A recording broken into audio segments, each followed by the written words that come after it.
Gavriel, good morning, Botai. Just to wrap up the series we had on Hilchot Borer, another very interesting question is with regards to salt shakers on Shabbat. You have a salt shaker on the top, and it's the cap is perforated.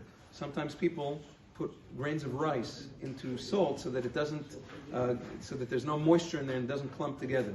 Are you allowed to use such a salt shaker on Shabbat, or is that a problem because of Borer?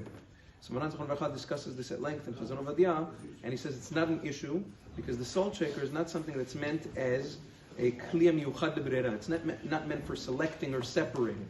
It's meant so that the salt doesn't come out in one shot. So the fact that the cap is perforated doesn't make it a kliya miyuchad lebrera. And the whole reason why I have the rice grains in there to begin with is only so that it keeps out the moisture. Therefore he says, Halacha wal ma'aseh, and he quotes several Gedolei Olam that say the same, is that it's mutar to use such a salt shaker on Shabbat. For the same reason, he says, let's say you have a teapot.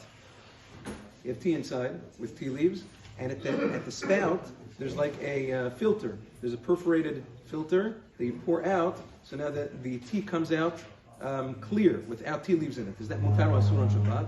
So he speaks about, he says, l'chatachila, it's preferable after you make the tea, or after you shake it around, whatever it is, let it settle for a few seconds, let the tea leaves settle at the bottom, and then pour it in. But he says, according to the letter of the law, even if it's still mixed up and it didn't settle at the bottom, it is mutar to use such a tea kettle or teapot on Shabbat to spill it out.